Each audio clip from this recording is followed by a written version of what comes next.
ይህ የምጽአቱ አዋጅ ነጋሪ አገልግሎት ወቅታዊና ዕለታዊ ወጎችን በማቅረብ ትንታኔ የምንሰጥበት የተለያዩ እንግዶችንም በመጋበዝ የምናቀርብበት መድረክ ነው።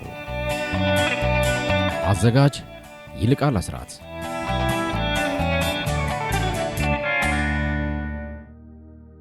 ጤና ይስጥልን። እንዴት አመሻችሁ ውድ የምጽአቱ አዋጅ ነጋሪ አድማጮቻችን። እንደተለመደው እንግዲህ በዚህ ምሽት ከፓስተር አለማየሁ ነሞ ጋር ወቅታዊ ጉዳዮችን፣ የዓለማችን ነባራዊ ክስተቶችን፣ ትንቢታዊ ዳራዎችንም ጭምር እየፈተሽን እንደ እግዚአብሔር ቃል በመቃኘት ከእናንተ ጋር የምናሳልፍበት ሰዓት ነው።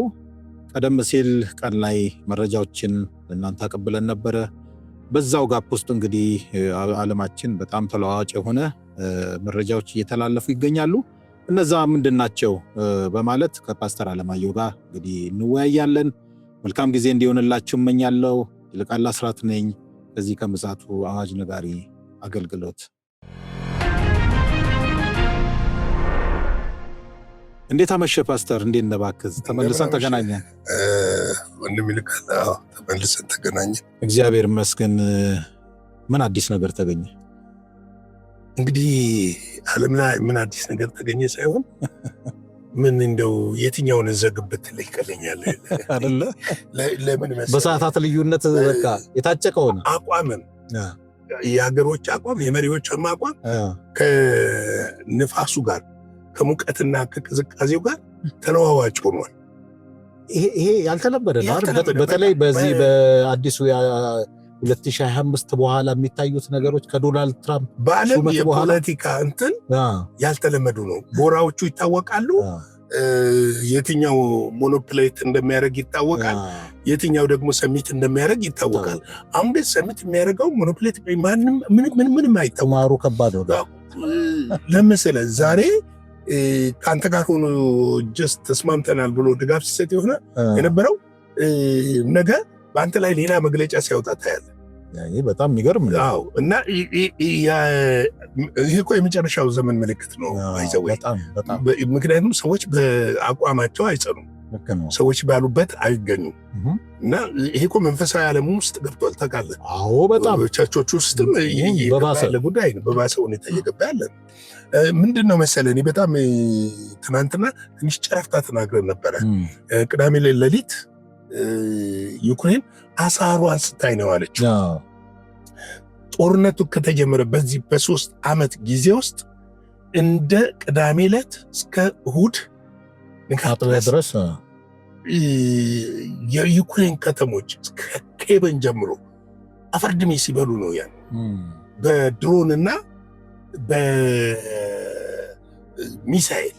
ግን ምን ተገኝቶ ነው ብዬ ፈልግ ነበር። በምን ሰራው? ትናንትና አንድ የዜና አውታር ላይ ምን አገኘው መሰለ? ይሄ የሆነው ቅዳሜ ቀን ላይ እና አርብ ጀምሮ የራሽያ ፕሬዚደንት ፑቲን የራሽያ ግዛቶች የሆኑትን ጉብኝት እያደረጉ ነበር። ጉብኝት እያደረጉ ባሉበት ሰዓት ሄሊኮፕተራቸውን በድሮን ለመምታት ሙከራ ተደርጓል። ነገር ግን ተርፈዋል። እነሱ አልተመቱም። ሄሊኮፕተሮቹ ተርፈዋል፣ ግን ሙከራ ተደርጓል። በድሮን የተደረገው ሙከራ እና ከዛም ወደ 90 የሚሆን ድሮን አስወንጭፋለች ዩክሬን። ውስጥ አዋቂ መረጃ ቀባይ አለ ማለት ነው። እሱ ይኖራል። እሱ ምንም ደብል ፌሶች እኮ ይኖራሉ። ድሮ ፊልም ስናይ ታለ ደብል ፌስ ሆነው የሚሰሩት በመረጃው ዓለምም ለሲአይኤም ለኬጂቢም ለሆነ የሚመረጁ ሰዎች ይኖራሉ። ይሄ የመረጃው ዓለም ሁሌም የተለመደ ጫወታ ነው። ያ ካልሆነማ ምንም እንትን ሊሆን አይችልም። ስለዚህ ከዛ ያመልጣሉ። አምልጠው ነው ሌሊቱ ሙሉ እንግዲህ አሳሯን ሲያበሉ ያድሳደዋል። ምላሽ ሰጥተዋል። በእርግጥ ምንድነው እኛ ለተፈጸመብን ጥቃት ምላሽ ነው የሰጠው ነው የሚሉት። ነገር ግን በዚህ ውስጥ ምንድነው ዶናልድ ትራምፕ ድረገጻቸው ላይ ጽፎ ነበረ። ነገር ግን በትናንትናው ዕለት ደግሞ መግለጫ ሰጥተው ነበረ። መግለጫ በሰጡበት ሰዓት ምንድነው ያለው? ፑቲንን ሰድበዋል ማለት ይቀላል። ክሬዚ ነው አለ። ምን እንደነካው ማዝሮም እኮ ተሳዳቢ ነው። አዎ ምን እንደነካው አላውቅም። ወዳጄ ነው፣ በጣም ወዳጄ ነው፣ የቅርቤ ነው ያሉት ነው የቅርቤ ነው፣ ግን ምን እንደነካው አላውቅም። ክሬዚ ነው አሉ። ክሬዚ ነው አሉ። ሕፃን ይገላል፣ ሴት ይገላል፣ ብዙ ነገር ይገላል ምናምን ብለው ጀስት ምን አይነት ነገር ጫወታ ተጫወቱ መሰለ።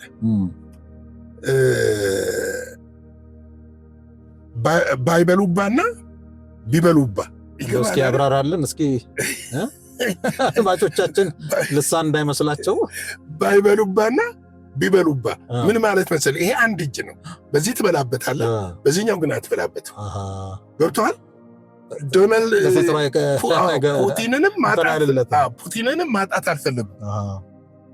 ፑቲንንም ማጣት አልፈለጉም።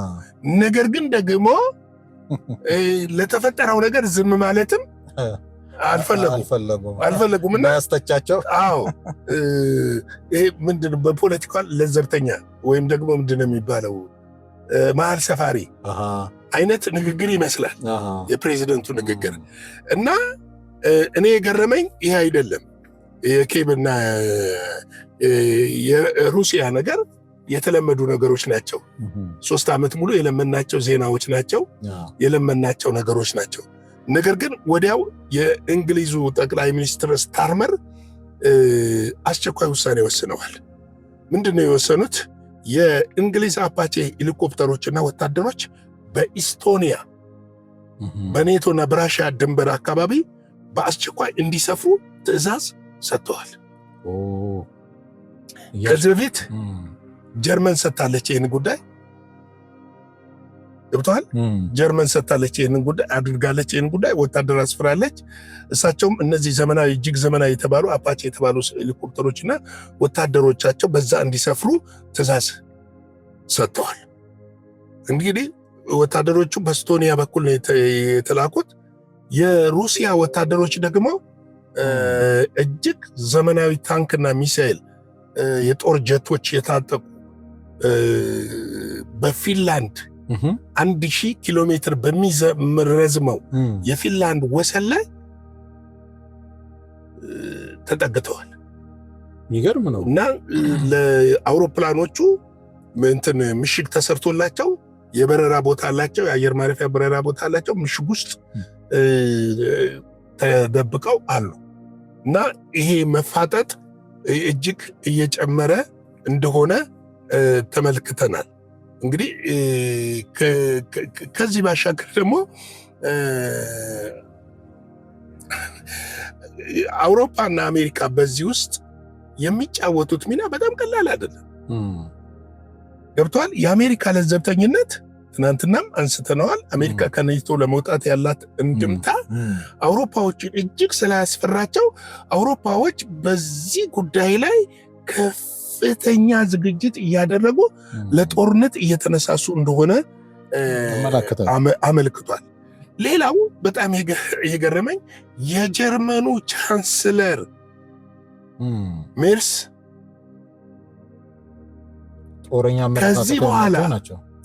ከዚህ በኋላ በዩክሬን ላይ ምንም አይነት ገደብ አይኖርም፣ የፈለገችውን የራሽያ ግዛት እንድትመታ እንፈቅዳለን፣ መፍቀድ ብቻ አይደለም የምትመታበትን ሚሳኤል እንሰጣለን ነው ያሉት። ዛሬ ወይ ነገ አላውቅም፣ ከሁለት አንዱ ቀን ግን ዘለንስኪ ጀርመን በርሊን ይገባሉ ተብሎ ይጠበቃል። ጀርመን በርሊን ይገባሉ ተብሎ ይጠበቃል። ስለዚህ ከዚህ በፊት ገደብ ነበረ።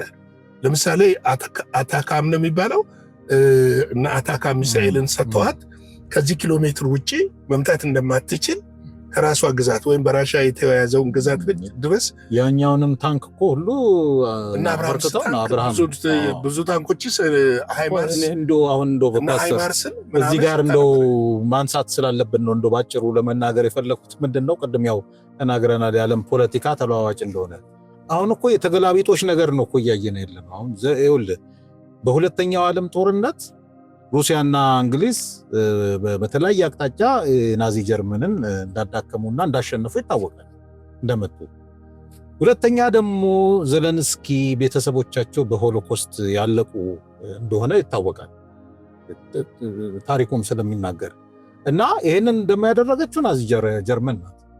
እና አሁን ታሪክ ተገልብጦ እኚህ ሰውዬ ራሻን ለመምታት ምክንያቱም ራሻ ደግሞ ከዛ ጀርመንን አሸንፋ ናዚ ጦርን አሸንፋ መጣ የዘለንስኪን ቤተሰቦች ነፃ እንዳወጣች ይታወቃል አይደለ? አሁን ዘለንስኪ ደግሞ እንደገና ያንን እንትን በመርሳት ሩሲያን ለመውጋት ናዚ ማን ነው ጀርመን ጋር ሄደው እየተደራደሩ ነውና እንግሊዝም ከጀርመን ጋር ጥብረት አድርጋ ሩሲያን ልትወጋ ነውና በጣም የሚገርም ነው ይሄ ነገር። እንዴት ትመለከቷል? መጽሐፍ ቅዱሳዊ ነው? ልክ ነህ። ለምን መሰለህ ያነሳውልህ ፓስተር እንትኑን እኛ በተወሰነ መልኩ እናነሳለን። ይሄ ዳንኤል ያየው እንስሳትና ዮሐንስ ራእይ ላይ የታየው እንስሳት ምክንያቱም እዚህ ጋር ነው ቁልፉ ነገር ብዬ የማስበው። ንስሩ ማለት ነው? ኖ ንስሩ ሳይሆን ድቡና አንበሳው እንደገና ነብሩ እዚህ ጋር የሚያቦኩት ነገር እንዳለ እኮ ያመላክታል። አሁን ምን መሰለህ አሁን ላይ ማከማን ጋር ነው የሚለው ነገር እኮ ቅድም ያልኩ ነገር ይሄ ነው ውሳኔያቸው። ግብታዊ ይሁን አውሮፓውያኖች በፍጹም ጦርነቱ እንዲቆም አይፈልጉም። ትናንትናም ተናግረናል። ይህን የሚያመለክት ነገር ደግሞ በየጊዜው በራሽያ ዙሪያ ባለው ድንበሮች ላይ ጦር እያዘጋጁ ነው ያሉት። ምክንያት የሚያደርጉት ምንድነው? አሜሪካ ማነው ራሽያ አውሮፓ ልትጦር ተዘጋጅታ የሚል ነው ተደጋጋሚ። እነ ዶናልድ ትራምፕ የሚያነሱት መከራከሪያ ደግሞ ራሽያ ያንን ለማድረግ አልፈለገችም፣ እናንተ ነገር እየፈለጋችሁ ነው። ራሽያ በድሮ አይዲዮሎጂ አይደለችም ያለችው፣ አሁን የተለወጠች ሀገር ነችና ወደ ሰላም የሚመጣበትን እድል እንክፈት ነው እያሉ ያሉ።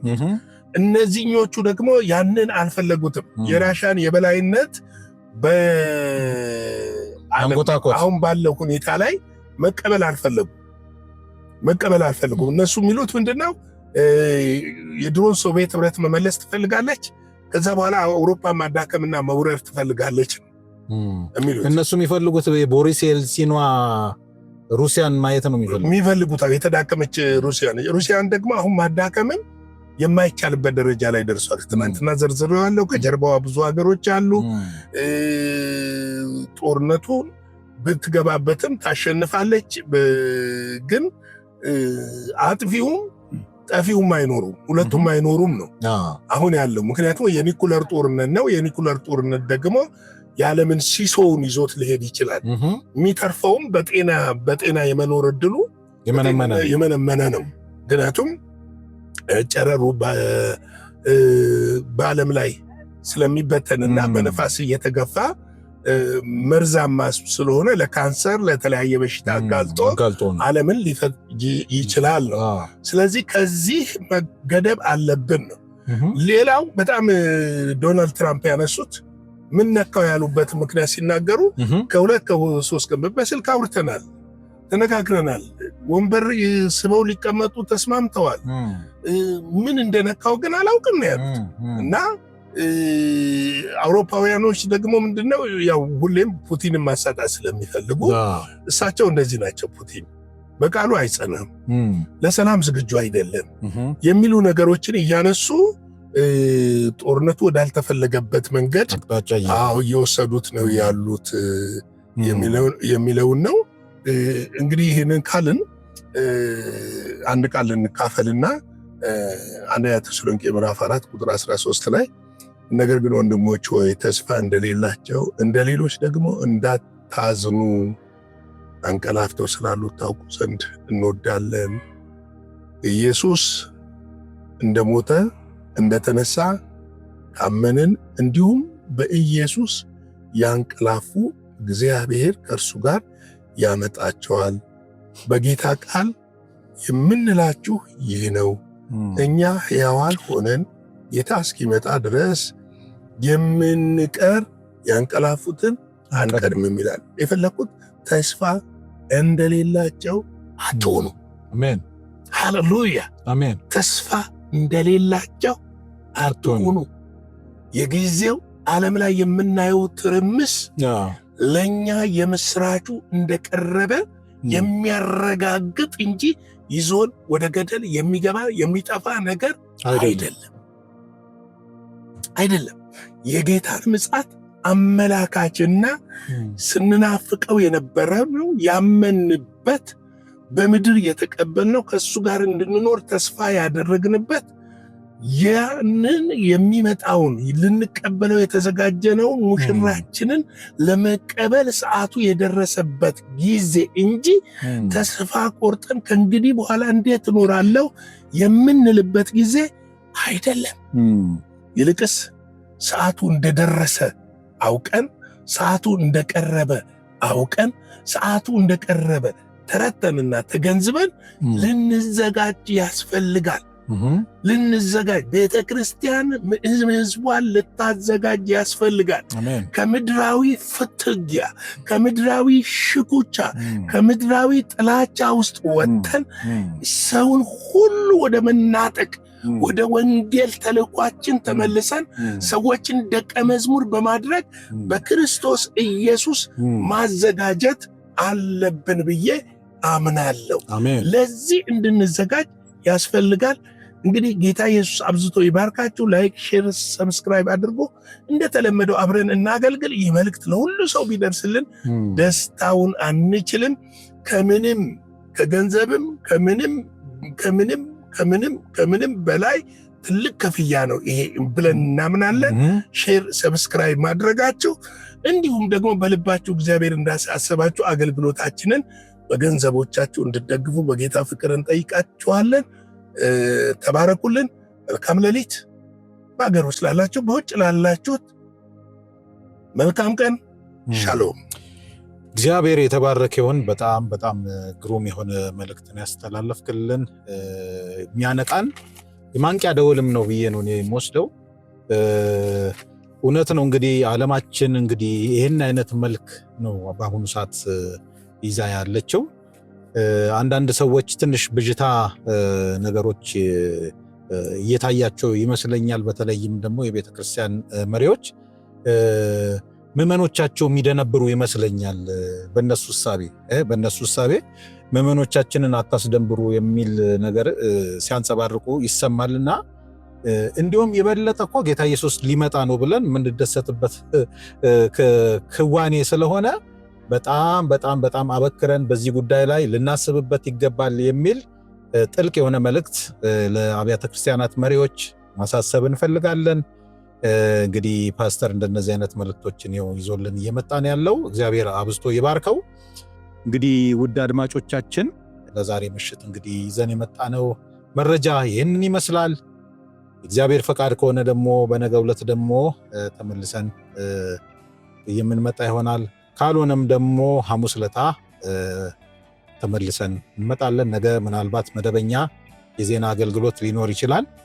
ያንንም እንድትጠባበቁ እናሳስባለን። እንግዲህ የዛሬው ምሽት መረጃችን ይህን ይመስላል። መልካም ጊዜ እንዲሆንላችሁ እንመኛለን። ሻሎም። አዘጋጅና አቅራቢ ይልቃል አስራት ነበር። ለዛሬ ያዘጋጅንላችሁ ይህንን ይመስላል። በሌላ ጊዜ በሌላ ርዕሰ ጉዳይ እንገናኛለን። የምጽአቱ አዋጅ ነጋሪ አገልግሎት መልካም ጊዜ